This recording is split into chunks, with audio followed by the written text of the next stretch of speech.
Bonsoir, bonsoir à tous. Bienvenue à cette session de la semaine du cerveau, le dernier jour aujourd'hui. Vous êtes venus nombreux pour ce dernier temps. Je vais très rapidement laisser la parole à Pascal Toscani, qui nous présentera Ulrike Riemel, qui va donc s'occuper de la session du jour. Pascal, je te laisse la parole. Bonjour à tous, effectivement très très contente de vous retrouver pour cette fin de semaine, après cette longue semaine avec toutes ces conférences très très intéressantes. Alors ce soir on accueille Ulrike. Ulrike, tu es neuropsychologue, tu es enseignant-chercheur à l'Université de Genève et tu travailles au sein du laboratoire qui s'appelle Émotion et Mémoire. Alors tu as fait plein de choses, hein, tu es parti dans d'autres pays. Peut-être si tu veux rajouter à ce que j'ai dit pour peut-être nous donner une caractéristique plus vaste pour vraiment nous dire ce que tu fais et quel est ton cursus. En tout cas, tes recherches visent à étudier comment les émotions, le stress affectent le processus de mémoire tout au long de la vie et c'est ce que tu vas nous présenter ce soir en particulier. Super, merci beaucoup Pascal pour l'introduction. Alors, je voudrais juste préciser que le français n'est pas la langue maternelle d'Ulrike et je suis d'autant plus admirative, Ulrike, et vraiment je te remercie très chaleureusement d'accepter de faire cette conférence en français. Merci beaucoup Pascal, j'essaie mon mieux en français. Ça sera très bien. Merci. Bon, je remercie les organisateurs de m'avoir invité pour cette session, pour la semaine du cerveau. Je vous remercie aussi à tout le monde qui sont venus nombreuses de partout du monde. Je suis impressionnée, c'est super. Je me réjouis de vous donner une présentation sur l'émotion et mémoire. Ça fait une dizaine d'années, je travaille maintenant sur le thème émotion et mémoire. J'ai fait un doctorat à Zurich sur le stress et régulation de stress. Puis après, je suis partie en postdoc à New York pour travailler notamment dans le laboratoire d'Elisabeth Phelps sur émotion et mémoire. Et maintenant, depuis quelques temps, depuis 2 années, je dirige une équipe sur les émotions et mémoire. Et depuis 2 ans, j'ai mon propre laboratoire. Et j'étais nommée professeure. C'est super, voilà. Ce qui m'a fait plaisir. Ulrike, est-ce que vous pouvez mettre votre PowerPoint en plein écran? D'accord, ouais, je peux faire ça. Merci beaucoup. Alors, maintenant, je vais vous présenter notre travail et aussi la recherche des autres chercheurs sur les émotions et la mémoire. Et pour commencer et vous illustrer l'influence des émotions sur la mémoire, j'aimerais bien vous présenter un livre d'enfant qui s'appelle Le fromage. Alors, ce soir, les enfants de l'école de La Fontaine donnent un grand spectacle pour les parents. Pour commencer, voici la valse des poireaux et des carottes. Les tours de magie de bananes, poires et pommes sont époustouflants. C'est au tour de Gaston. Il va réciter un poème. Maître Corbeau, sur un arbre perché, tenait en son bec Aïe. Gaston semble être victime d'un trou de mémoire. La petite tomate, elle tente de porter secours à Gaston. Tenait en son bec Mademoiselle Cigale, l'institutrice, souffle à Gaston la suite la femme. Mais Gaston est trop stressé pour entendre Mademoiselle Cigale.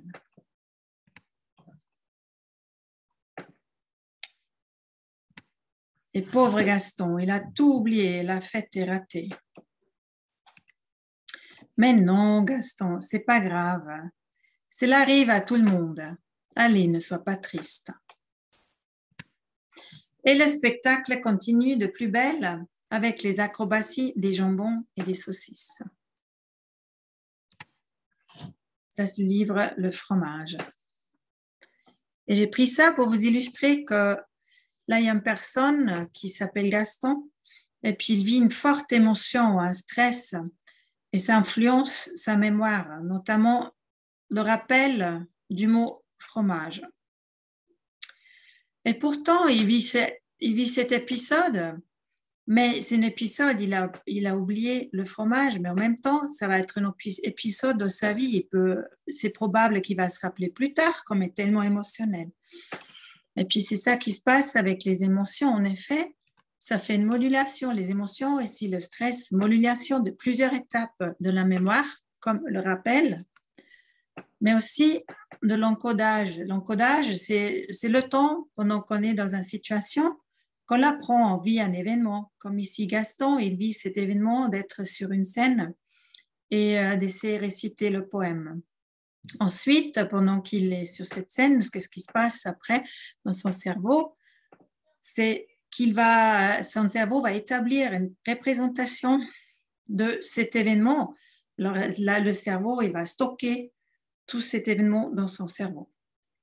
Et puis ça, c'est les 3 phases qui sont importantes, l'encodage, consolidation et après le rappel pour la mémoire. Et les émotions, le stress, ça fait une modulation de ces 3 phases de mémoire. Et puis, les derniers 20 ans, il y a des chercheurs qui ont trouvé qu'il y a une 4e phase de la mémoire, c'est la reconsolidation. C'est là on pense qu'après, suite à un rappel ou une réactivation, la mémoire, ça se stabilise de nouveau dans le cerveau. Mais ici, je vais me concentrer comment les émotions, le stress, ça fait une modulation sur l'encodage et la consolidation. Pour examiner comment l'émotion influence l'encodage et consolidation, dans le labo, on prend des méthodes suivantes. On a des méthodes comportementales, c'est là on présente du matériel, des films, des photos, des textes, par exemple, les gens ils les apprennent, après ils doivent se souvenir et puis ils peuvent écrire tout ce qu'ils se souviennent. Ensuite, pour regarder, qu'est-ce qui se passe, est-ce qu'on arrive vraiment à évoquer une émotion ou pas, on peut mesurer la réaction corporelle. Par exemple, ici vous voyez à gauche, c'est avec la pression artérielle, c'est quand on est excité, il y a une forte émotion, la pression artérielle, elle monte. Également, à droite, on peut voir, on a mis des électrodes sur les doigts.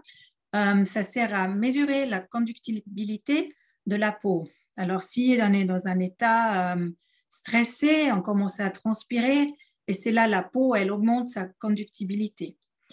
Et justement, dans le laboratoire, on peut, par exemple, induire du stress par demander des participants de donner une présentation ou de faire des calculs. Et puis, c'est ce qui stresse énormément s'ils n'ont pas du feedback, pas de retour du comité d'évaluation. Alors là, on arrive bien en effet d'induire ce stress que les gens, ils réagissent fort. Mais maintenant, si on veut, par exemple, pas que les gens sont stressés, on peut aussi éviter cette augmentation des hormones du stress. On peut donner, avec la pharmacologie, on peut donner des médicaments qui évitent cette réaction de stress.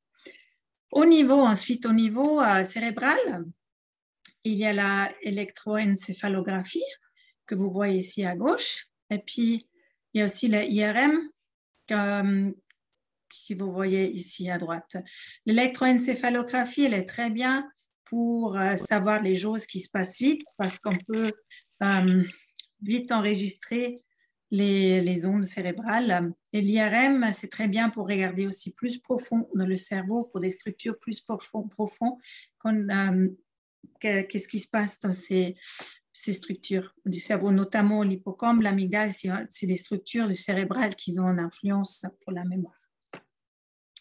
Maintenant, j'aimerais bien vous présenter une histoire qu'on a utilisée au niveau comportemental pour montrer comment on peut induire des émotions au laboratoire. Pour cette histoire, qu'on donne ces 11 diapositives, je vous la présente et vous allez voir les émotions que vous pouvez vivre. Alors, ici, ça c'est Elisabeth. Elle, c'est une personne plus âgée. Elle aime bien boire du chocolat chaud. Ici, c'est son mari, Ben. Lui, il aime bien aller tous les samedis au terrain de foot pour regarder un match. Et les deux ensemble, ils aiment bien aller au parc et faire des promenades. Ils aiment également inviter leurs voisins pour boire quelque chose et passer l'après-midi. Et puis ici, devant la cheminée. Et un jour, ça arrive, ils sont devant la cheminée et le feu, il brûle. Et puis, un bout de bois qui tombe dehors sur le tapis et la maison prend du feu. Les pompiers se préparent tout de suite pour aller à leur maison et essayer d'éteindre le feu. Mais quand même, Elisabeth, elle a été blessée, elle doit vite aller à l'hôpital. Et après le séjour de l'hôpital, c'est un ami d'Elisabeth et Ben qui va les chercher avec sa voiture.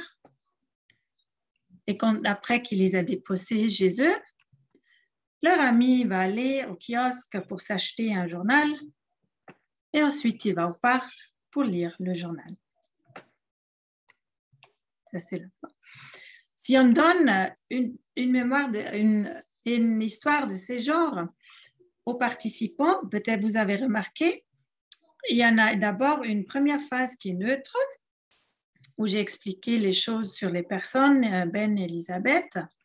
Ensuite, il y avait une deuxième phase qui est émotionnelle, c'était là où le feu et l'hôpital, ils venaient en jeu. Et puis, ensuite, il y avait une deuxième phase qui était neutre, de nouveau, quand leur ami il venait les chercher. Si on présente maintenant cette histoire à des personnes au laboratoire, on peut après mesurer leur mémoire et les demander à quoi ils se souviennent. Est-ce qu'ils se souviennent à chaque diapositive? Et on les demande d'écrire chaque diapositive. Et ensuite, par exemple, ici, c'est les données de 3 participants. Il y a par exemple le participant 1 qui se souvient de 2 diapositives de la première phase neutre. Ensuite, il se souvient de 3 diapositives de la phase émotionnelle ou encore de 2 diapositives de la deuxième phase neutre. Puis comme ça, on fait ça pour chaque participant. On regarde combien de diapositives ils se souviennent de la première phase neutre, la phase émotionnelle et la deuxième phase neutre. Ensuite, on peut faire la moyenne des participants et le pourcentage des diapositives par phase qu'ils ont appris. Alors, la première phase, elle avait 4 diapositives. Alors, on divise la moyenne des participants par 4. La phase émotionnelle aussi, ça avait 4 diapositives. On divise le 3 par 4. Et après, la deuxième phase neutre, elle avait 3 diapositives. Alors, également ici, c'est divisé par le numéro des diapositives qu'on avait. Alors, on arrive à un pourcentage que vous voyez qui est plus bas ici pour la première phase neutre. Elle a 58%, la phase émotionnelle à 75% et la deuxième phase neutre également de nouveau autour des 50%. Et puis ici, après, on fait un graphique. Avec ces données, on arrive à une graphique ainsi que pour le pourcentage de diapositives qu'ils ont rappelées, on a une augmentation selon l'émotion d'où elle est dans la phase de l'histoire. Alors ici, on voit clairement au milieu, c'était la phase émotionnelle. Elle est mieux rappelée que les 2 phases neutres. Alors ainsi, on sait avec ce type, avec cette histoire émotionnelle au laboratoire que les émotions, ça augmente la mémoire. Mais pourquoi est-ce que c'est le cas? Pour savoir pourquoi, on peut regarder la réaction corporelle et puis on peut aussi regarder qu'est-ce qui se passe dans le cerveau. C'est ce qui se passe pour la réaction corporelle, en effet. Quand on vit un événement émotionnel, ça déclenche des émotions ou c'est que si c'est un stresseur, c'est des hormones qui sont augmentées dans le corps, comme l'adrénaline, le noradrénaline, le cortisol. C'est tous des hormones du stress qui augmentent et ça amène à le battement de cœur, il est plus fort, on commence à transpirer, on a cette forte réaction corporelle d'être excité et de vivre un stress. Maintenant, si on est dans cet état stressé, comme par exemple, il y a des comédiens qui doivent donner une présentation sur la scène, on peut faire quelque chose avec un médicament d'éviter ça, qui fait tout calme. Ce médicament, il s'appelle propranolol. Et en effet, propranolol, c'est ce que ça fait. Ça se met sur les récepteurs où après le noradrénaline, elle ne peut plus aller. Alors, c'est pour ça, si on prend du propranolol, contre le trac, par exemple, les gens, ils se sentent tout calmes, le battement de cœur, il est diminué, la pression artérielle aussi. Alors, ils ne sont plus dans cet état excité, stressé, ils sont dans un état calme. Si maintenant, dans le laboratoire, nous avons fait une étude avec propranolol, aussi des autres personnes, ils ont fait ça et ont ensuite montré une histoire de gens que je vous ai montré, émotionnels et neutres. Alors, si on fait ça au laboratoire, on donne ce médicament propranolol et puis on a un groupe de contrôle, on donne un placebo qui n'a pas des ingrédients qui sont effectifs. Et puis, on montre après la même histoire avec la phase neutre, phase émotionnelle et la deuxième phase neutre. C'est ce qu'on voit, c'est que les gens, on leur demande, c'est ce qu'ils se souviennent, puis on n'a plus cette augmentation qu'on trouve sur le placebo, cette augmentation pour la phase émotionnelle de l'histoire. Non, si les gens, ils ont du propranolol, alors ils restent dans un état qui est calme, ils n'ont plus cette augmentation, ils se souviennent la phase émotionnelle aussi bien que les phases neutres. Puis en effet, ils se souviennent moins bien de la phase émotionnelle comparée à les participants contrôle. Alors comme ça, on sait, c'est vraiment l'activation de ces récepteurs bêta, c'est nécessaire pour qu'il y ait une augmentation des mémoires, des souvenirs émotionnels. Alors pour mettre ça ensemble, on a vu avant, au niveau comportemental, on voit bien que si on montre une histoire avec cette phase neutre, émotionnelle neutre, ça augmente la mémoire pour la phase émotionnelle. Mais si ensuite on donne du propranolol qui diminue cette excitation que l'histoire évoque, après on n'a plus cette augmentation pour la phase émotionnelle, et c'est notamment dans la réaction corporelle normale à des émotions, que c'est le noradrénaline que ça augmente. Mais si le noradrénaline ne peut pas être efficace parce qu'il y a le propranolol qui bloque les récepteurs, on n'a pas cette augmentation pour la partie émotionnelle. Maintenant, qu'est-ce qui se passe au niveau cerveau? C'est le suivant. Il y a des chercheurs qui ont trouvé des personnes qui avaient des lésions de l'amygdale dans leur cerveau. En effet, il y a une maladie qui s'appelle Urbachite et ça, c'est très rare. Mais si on l'a, c'est possible d'avoir des changements ou des lésions de l'amygdale. Et si on donne à ces personnes, on les montre cette histoire, une histoire qui a aussi la phase neutre émotionnelle neutre, eux également, ils n'ont pas cette augmentation pour la phase émotionnelle. C'est-à-dire, dès qu'on a fait ça, on sait si les participants, s'ils ont une lésion de l'amygdale des deux côtés, là, ils n'ont pas cette augmentation, alors ça veut dire qu'en effet, nous avons besoin de l'amygdale. L'amygdale est important pour cette augmentation de la mémoire pour la phase émotionnelle. Alors, si on met ça ensemble, on a vu sur le niveau comportemental, les émotions, ça augmente la mémoire. La réaction physiologique, c'est parce qu'on a plus des hormones du stress qui sont dans le corps, comme le noradrénaline. Et puis, au niveau du cerveau, c'est l'amygdale qui est important pour cette augmentation, pour aider les émotions d'augmenter la mémoire. Maintenant, j'aimerais bien vous montrer un autre paradigme que les histoires. Et ça, c'est un paradigme qui regarde qu'est-ce qui se passe si on montre des photos émotionnelles ou des photos neutres au laboratoire.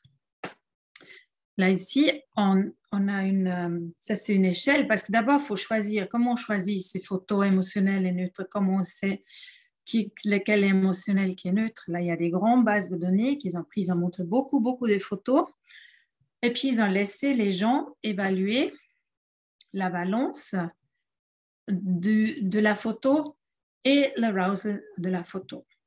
Ici, on voit la balance, c'est une échelle qui va de négatif à positif. Alors là, on demande, le chercheur demande des personnes, si vous voyez ces photos, qu'est-ce que ça fait? Vous êtes mécontent, ça vous fait joyeux, ça fait quelque chose entre les deux. Et puis les personnes, ils peuvent cocher un de ces 5 bonhommes ou ils peuvent même cocher au milieu. Alors comme ça, on a une échelle à 9 points pour la balance. Puis également, pour l'arousal, le chercheur montre le photo, puis il montre après le arousal. C'est une échelle qui va de calme à intense. C'est vraiment pour savoir l'intensité de cette émotion qui est évoquée. Et puis également, la personne est demandée de cocher un des bonhommes ou il peut aussi cocher entre les deux. Alors maintenant, pour valider ces échelles et pour obtenir des matériels du stimulus, on peut aussi, avec ces échelles, on peut les prendre pour trouver des émotions. Alors, par exemple, là, j'ai mis de l'axe horizontal, c'est la balance affective, et ça l'intensité affective, c'est sur l'axe vertical. Et puis maintenant, si on regarde dans cet espace de négatif à positif et de faible intensité à haute intensité, on peut s'imaginer des émotions au niveau négatif, par exemple, qui sont de haute intensité. Ça serait par exemple être fâché ou embêté ou nerveux. Et puis, si on regarde de côté négatif encore, mais de faible intensité, on peut voir que ça donne des émotions comme être triste, ennuyé ou fatigué. Maintenant, si on veut regarder l'autre côté de la balance affective, mais positive, de haute intensité, on peut voir que ça donne des sentiments comme être excité, joyeux ou content. Puis, si on regarde de l'autre côté, si c'est de faible intensité, on peut voir que ça donne des sentiments comme être détendu, paisible ou calme. Alors, si on met le sommaire de ça, ce serait, on voit, si on regarde ici, que la balance affective négative de haute intensité, on a les affects qui sont négatifs intenses, on a des affects qui sont négatifs et peu intenses, et puis on a des affects qui sont positifs et intenses. Et ensuite, on a des affects qui sont négatifs, mais peu intenses. Et puis on peut prendre, c'est des échelles de la balance de faible intensité, de négatif à positif, et de l'intensité, de faible intensité à haute intensité. Et puis, quand on comprend ça avec... et puis, quand on comprend ça, on peut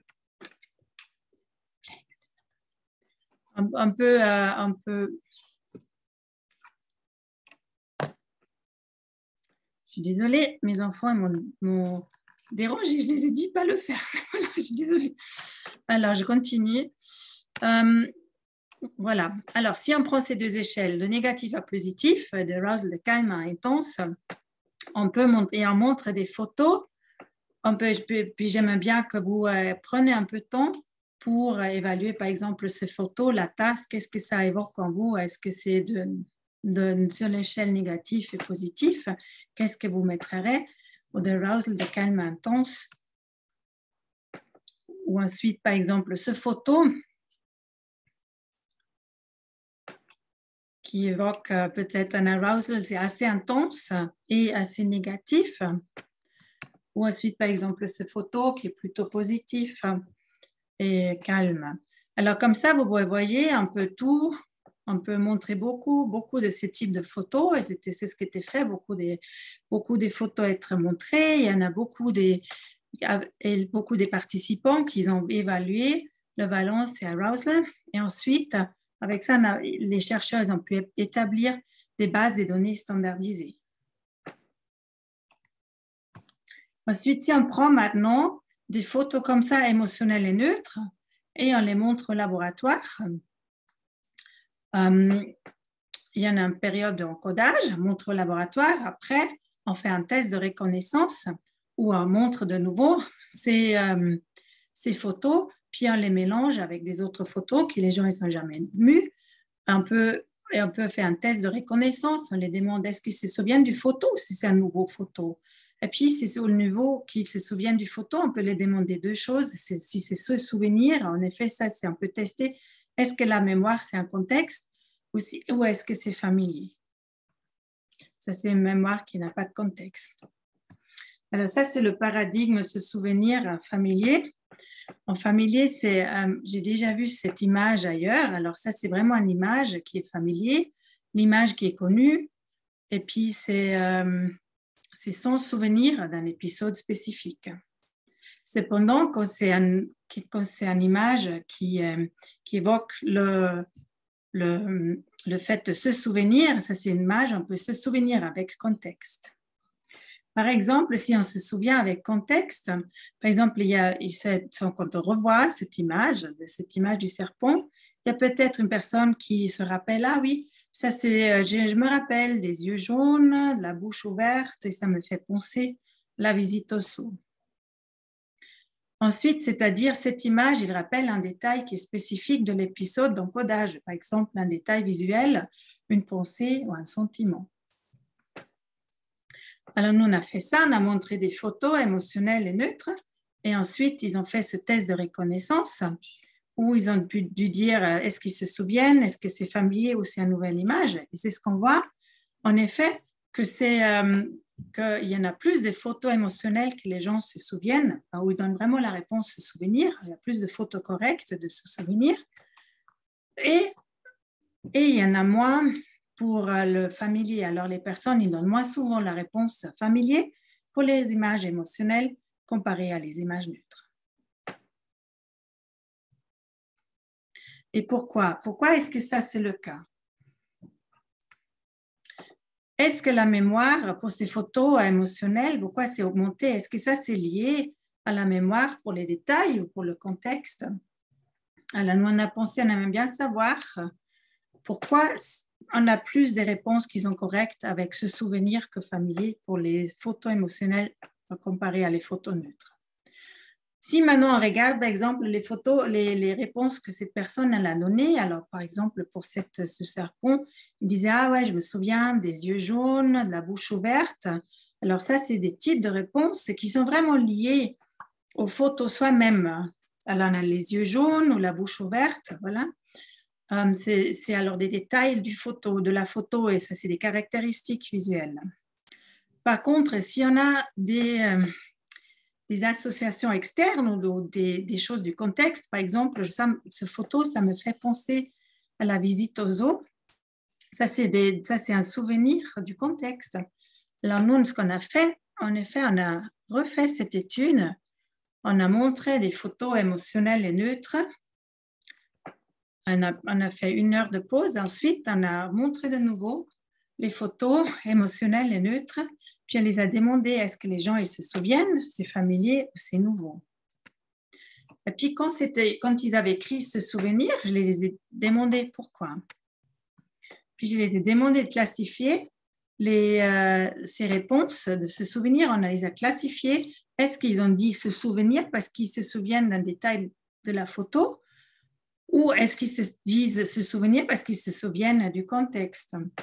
Et ce qu'on a trouvé dans cette étude, que comme avant dans l'autre étude, les personnes ils donnent plus des réponses de se souvenir pour des photos émotionnelles comparées à des photos neutres.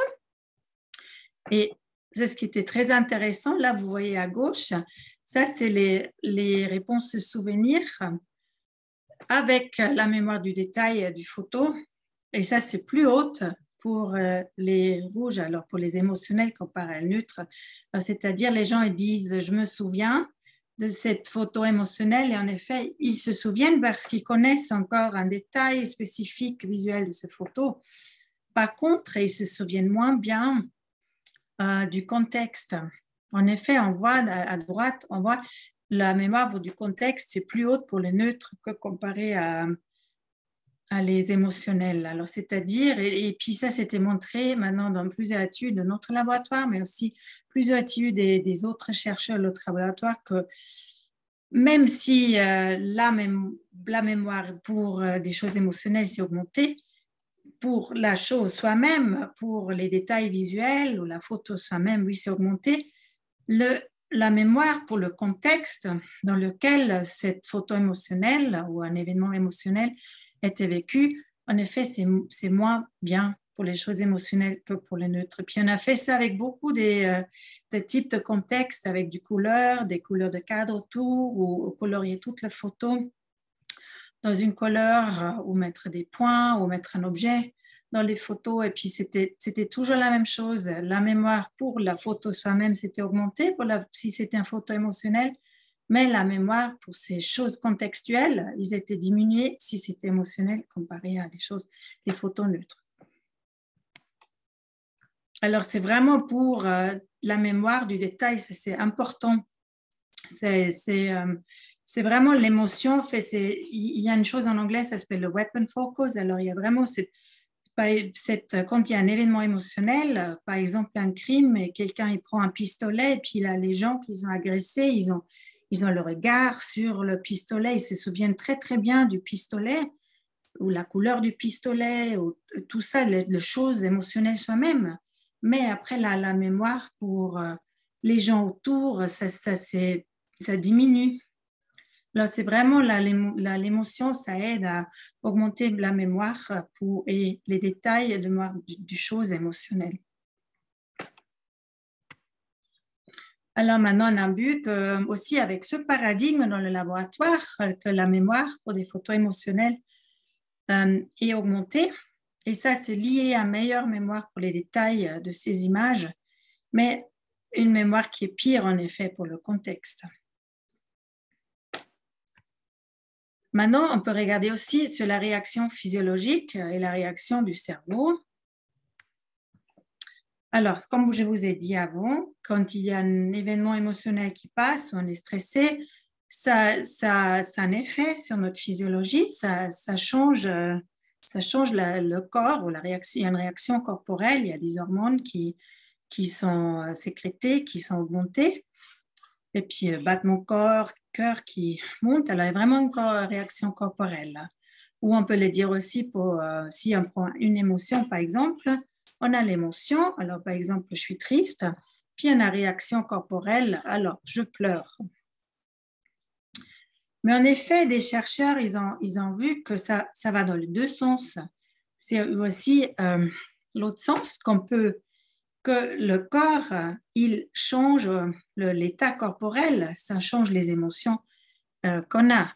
Alors, ça serait l'inverse. Alors, ce serait je pleure. Alors, c'est pour ça je suis triste. Et puis, pour vous donner un exemple de cette qu'on peut changer sa réaction corporelle, je vais vous inviter pour un exercice de respiration. Là, vous pouvez, si je prends un moment, est-ce que vous êtes prêts? Si on prenait un moment tranquille, et puis vous inspirez, on fait une 30 secondes. Vous inspirez, expirez. Inspirez et expirez. Inspirez et expirez. Et inspirez et expirez. Et on inspire, on expire. Inspire et expire. Et inspirez et expire. Inspirez et expirez. Inspirez et expirez. Et peut-être que vous avez remarqué, en effet, ça m'aide moi-même, je dois dire, là, je suis plus calme qu'avant. Peut-être vous avez trouvé le même effet qu'en effet, c'est tout simple, mais quand on contrôle sa respiration, ça peut changer les événements, ça peut faire les gens plus calmes, et puis ça vaut la peine de faire aussi, si vous êtes enseignant, je pense que c'est bien aussi d'essayer ça avec les enfants, juste pour 1 minute ou 2 minutes. Et puis, on peut voir qu'après, ça fait les gens, ça ou soi-même, ça le fait qu'on est plus calme. Là, il y a vraiment cet changement. Si on change la physiologie du corps, on peut changer aussi l'événement, les émotions qu'on a. Puis nous, on a pris ça dans leur laboratoire et puis on voulait savoir justement si on change la réaction corporelle, est-ce qu'on arrive en effet à changer la mémoire avec ça? Et pour faire ça, on a regardé l'effet de la suppression des émotions sur la mémoire pour ces photos émotionnelles et neutres au laboratoire. Alors, on a montré de nouveau des photos qui étaient émotionnelles et neutres. Et puis, on a demandé des gens pour la moitié des photos de faire un visage tout calme, de vraiment supprimer l'expression des émotions. Si c'était des photos émotionnelles ou pas égales, de vraiment se contrôler juste l'expression du visage et faire un visage comme on jouait au poker. Alors, c'est ce que j'appelle maintenant visage poker. Et ensuite, on a donné, pour la moitié des images, on a donné cette instruction de juste regarder. Pour la moitié des images, on a donné l'instruction de supprimer l'expression, vraiment faire ce visage poker, plus montrer les émotions. Puis, on a donné les échelles, la balance et arousal. Et ensuite, on a fait de nouveau le test de reconnaissance de ce souvenir familier nouveau où les gens, ils avaient vu les photos de nouveau qu'ils ont vues pendant l'encodage, mais de cette fois, de nouveau mélangées avec des nouvelles photos. Et ici, c'est les données qu'on a trouvées. Alors, ici, vous voyez tout en haut, ça, c'est l'échelle d'évaluation du arousal. On a fait 2 expériences qui montrent la même chose. Si on fait ces suppressions des émotions, alors on a ce visage poker, ça diminue en effet. Les gens, ils évaluaient ces photos quand ils ont fait ça, le visage poker, ils les avaient évalués moins intenses. Puis en fait, après, on a testé le souvenir et puis on a montré également si les gens, ils ont fait cette suppression de l'expression, qu'ils se souviennent moins bien des photos. Là, peut vraiment, si on change le corps, ça peut vraiment changer l'évaluation d'intensité d'une émotion ainsi que la mémoire. Alors, la suppression de l'expression d'émotion, alors cet visage poker, pendant la formation de la mémoire, ça modifie ses souvenirs émotionnels ainsi que l'évaluation de l'intensité qui est plus bas. Puis maintenant, on a regardé est-ce qu'on trouve le même effet si on arrive à faire une expression plus forte. Et puis, on a demandé les gens de l'exprimer, leur émotion plus forte. Mais en effet, ici, on n'a pas trouvé cet effet qu'on en a fait l'expression plus forte.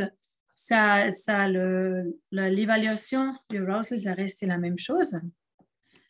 Et puis, et aussi, ça restait la même chose de se souvenir. Donc, ça allait vraiment dans un sens, ça allait de vraiment supprimer ces émotions, ça diminue l'arousal et ça diminue la mémoire. Mais si on essaie d'intensifier son émotion, je pense que ça ne marche pas parce qu'elle est déjà là, l'émotion, et puis elle est déjà à un certain niveau. Et puis peut-être ça voilà, pour l'expression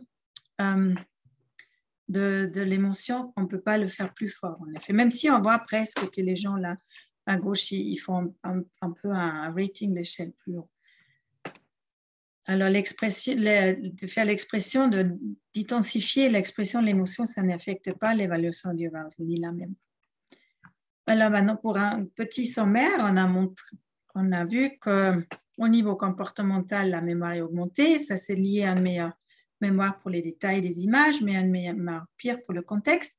Et il y a cette réaction corporelle qui est bidirectionnelle. On peut changer notre corps et ça va aussi changer les émotions. Alors, si les gens ils faisaient le visage poker, l'arousal a diminué ainsi que la mémoire. Et maintenant, je vous présente une dernière étude sur le cerveau avec ces stimulus. Pour ça, on a pris l'imagerie par résonance magnétique fonctionnelle. qui donne des images comme vous voyez ici à droite. Et avec ça, on peut pour regarder où il y a l'activité dans le cerveau pendant qu'on voit des images émotionnelles et neutres. Puis, on a donné des gens des photos émotionnelles, un grand bloc, c'était 20 minutes que des photos émotionnelles, et après 20 minutes que des photos neutres. Et puis, on a fait un autre groupe où c'était l'inverse. Ils voyaient d'abord les photos neutres et après les photos émotionnelles.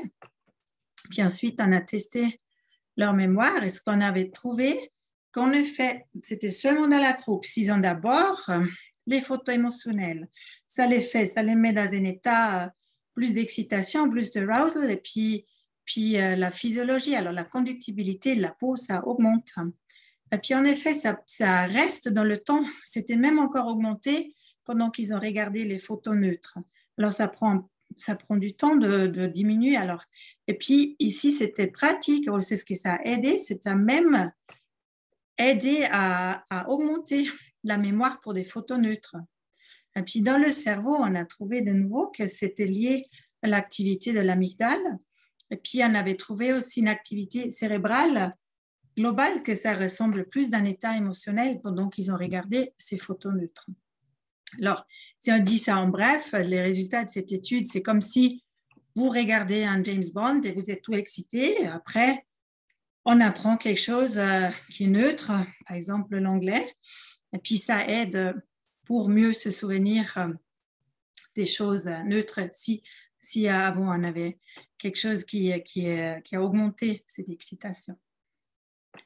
Et maintenant, je suis presque à la fin pour vous faire un sommaire de nouveau. Alors, je vous ai montré avec deux paradigmes, le paradigme d'une histoire et le paradigme des photos, que les émotions, ça augmente la mémoire et qu'il y a le noradrénaline qui joue un rôle avec ça et que c'est bidirectionnel, on peut aussi changer notre corps et ça va changer les émotions.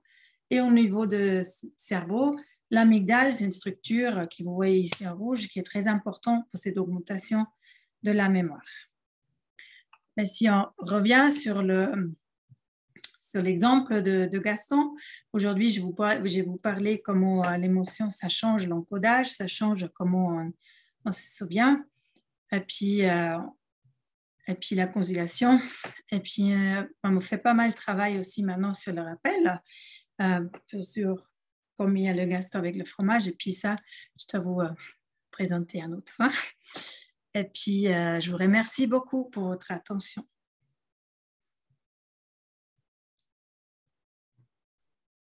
Merci beaucoup, Ulrich. Merci pour ta présentation qui est très, très claire. Vraiment, vraiment un grand merci.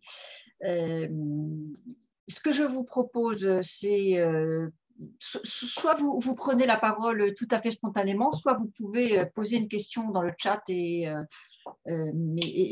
alors on va choisir s'il y en a trop, mais sinon, allez-y tout à fait spontanément.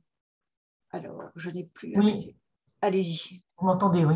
Je m'interrogeais sur le camembert avec les différentes intensités et je me disais comment on peut arriver à évaluer des différences, par exemple, entre paisible, calme. Je trouve que pour moi, ça me semble tellement proche. Par moments, je trouve ça difficile et je me dis comment ils arrivent à évaluer ces différences qui sont tellement subtiles pour moi. Voilà. Je pense c'est très subtil. Si c'est calme, on peut toujours demander les personnes, mais je pense qu'il y a paisible et calme, ça va être très proche si on regarde où c'est décrit entre la valence arousal, où c'est dessiné sur le carré. C'est très difficile, je pense que c'est des... Oui. Ouais. D'accord, merci. J'avais une question pour toi, Ulrich. Est-ce que finalement, à l'école, en termes pour les émotions bidimensionnelles, en fait, est-ce qu'il faudrait toujours que ça se situe entre haute intensité et positif? C'est une bonne question. Ouais, je crois. C'est une bonne question. Je ne sais pas. Ouais. Je crois qu'il y en a tous les élèves. Ils ont des fluctuations pendant la journée des écoles pour leurs émotions. Et Positifs, oui, ça aide. Les positifs, ils sont souvent aussi, les positifs, c'est mieux mémorisé aussi que le neutre. Et ça, il y a aussi un effet de l'âge. En effet, c'est assez intéressant. Les personnes plus âgées, ils se souviennent plus des choses positives que des choses négatives. Les jeunes, c'est l'inverse encore. Ils se souviennent mieux des choses négatives pour aller au positif. Alors, qu'est-ce qu'il faut faire à l'école? Je trouve c'est difficile. Il y a certaines, ça aide quand même. S'il y a une certaine excitation, ça aide. Oui, ça aide la mémorisation, comme on a montré là. Mais après, si c'est pas trop, je pense que ça reste difficile, là, je pense. Et pour ça, il faudrait des études avec des écoles, de regarder vraiment ce qui marche le mieux. Nous, on a plein d'écoles à te proposer, Ulrich, pour toutes tes expérimentations. Tout plein d'écoles à te proposer. Ah, merci. Sur le plan scolaire. Je me joins à toi, Pascal. On a plein d'écoles, effectivement. Si. Ça va être intéressant. Vraiment, non, ça serait l'idéal, vraiment faire la recherche dans des écoles et regarder. Oui. Oui. Il y a une question. Alors, le nom et le prénom n'est pas entier, excusez-moi, je ne peux pas vous citer, mais la question c'est est-ce que l'émotion augmente la mémoire du détail? Est-ce que attirer l'attention sur les détails augmente la mémoire? Est-ce que c'est la même chose? C'est une bonne question. Oui, je pense sûrement, oui, ça aide d'attirer l'attention sur des détails. Oui, ça va aider se souvenir des choses. Si c'est le même mécanisme, je ne sais pas, je pense parce que l'émotion, si c'est un débat scientifique, si c'est l'émotion passe par l'attention et après ça augmente les détails. Mais il y en a avec des stimuli neutres, c'était bien montré aussi. Si on peut diriger l'attention, ça, c'est sur quelque chose des détails, oui, ça va augmenter la mémoire. Merci pour cette. Est-ce que quelqu'un a une autre question? Delphine, je vois qu'il y a une petite main levée, est-ce que ça veut dire que vous avez une question? Oui, j'en aurais plein, mais bon, je ne veux pas. Voilà. En fait, j'avais posé dans le chat le fait que c'était mesuré sur quel temps. C'est-à-dire, est-ce que si on reprend cette expérimentation, quand on revient sur l'encodage, elle a une durée? Et est-ce qu'elle a été portée sur une durée encore plus longue pour voir s'il y a un inversement peut-être de cet encodage ou pas par rapport à l'émotion qui ressort davantage, quoi. Ça, c'est la première question. Alors, ce qu'on a fait avec cette étude, la dernière étude, je vous ai montré, c'était 20 minutes. Ils voyaient des photos émotionnelles et après, c'était 20 minutes, ils voyaient des photos neutres. Et ce qu'on voit, c'était sans photo. Et si on regarde la première tiers qui est juste proche, les émotions, ils sont mieux récupérées que le milieu, que les derniers neutres. C'est un effet, le plus proche on est à l'émotion, le mieux c'était souvenu comparé au milieu et d'après. Du coup, ma question, c'était plus pour la mémoire à long terme, encore plus long terme, parce que je le vois dans le cadre des apprentissages, par exemple. C'est-à-dire que si on fait la même réactualisation 2 jours après, sans les avoir revus, qu'est-ce qui va se passer au niveau de cette mémorisation quelque part?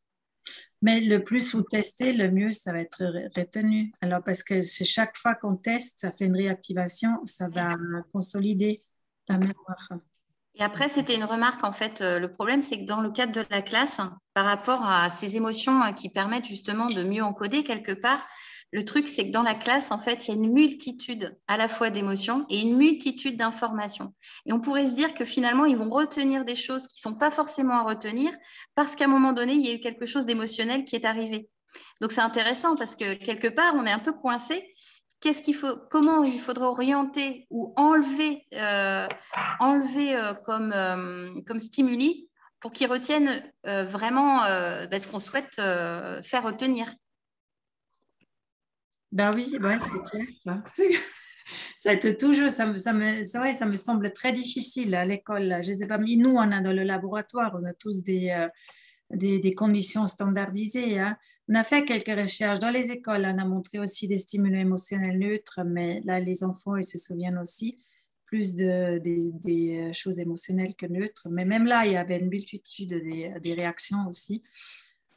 C'est difficile, hein? Je sais pas, c'est pas une chaussure qui va marcher avec tout le monde. Je sais pas comment dire. Oui, tu dis très bien. Ouais, c'est ça. Et je suis désolée, j'en ai encore une Mais troisième. on va peut-être Ah oui, passer quelqu'un d'autre. Ouais. Est-ce que quelqu'un veut prendre la parole?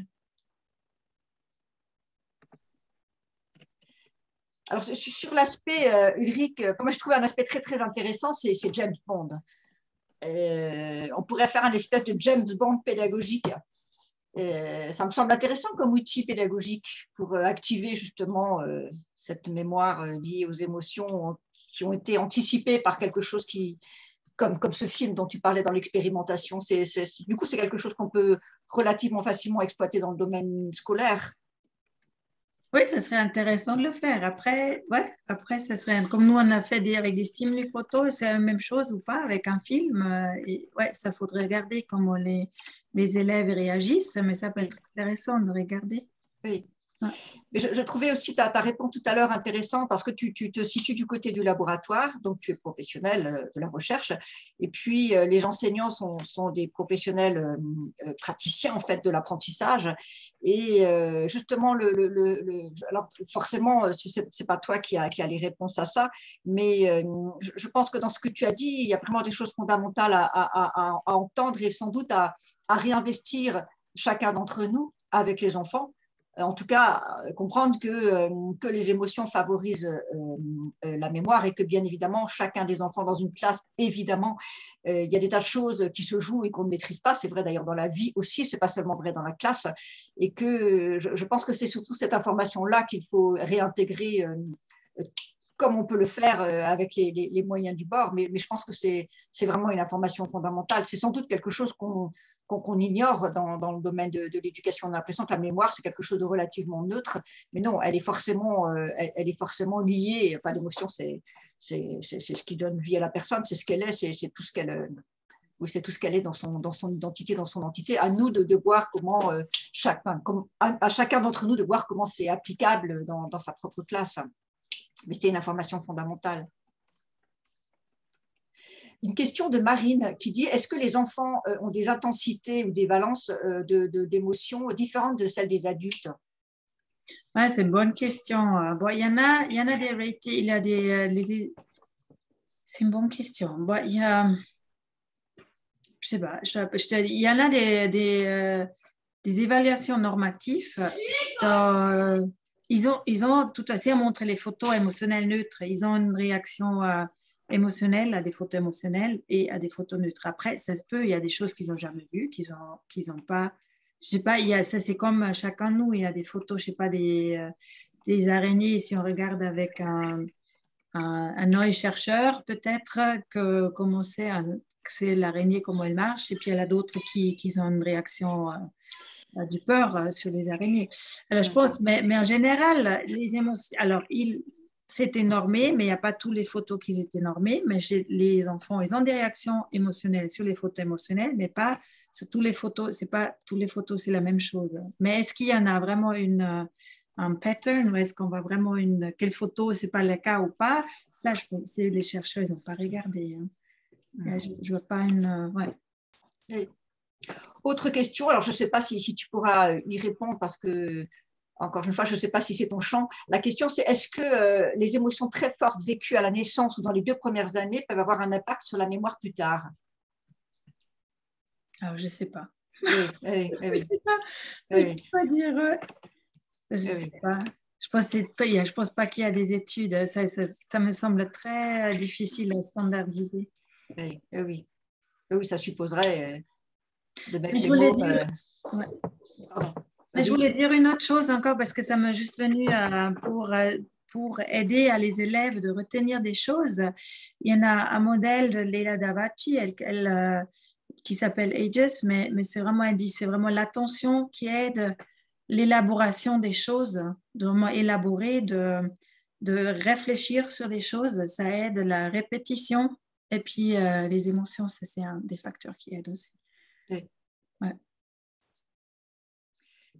Merci beaucoup. Et on est top dans les temps. Ulrich, c'est génial. Tu gères la temporalité comme une Suisse. Tu es. Merci beaucoup, Ulrich. Il y a plein de petits messages dans le chat qui disent voilà, super, bravo, super intéressant, merci. Tu as plein de likes. Donc, voilà, je crois que ta conférence a été très, très appréciée. Merci pour cette grande clarté.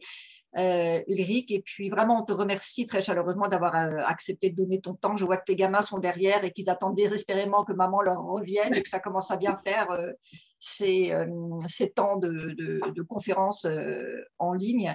Donc nous allons rendre leur maman à tes enfants. Merci beaucoup Ulrich, vraiment merci. Merci beaucoup. À très bientôt. Pour toute la discussion, l'invitation. Merci beaucoup à tout le monde pour avoir écouté.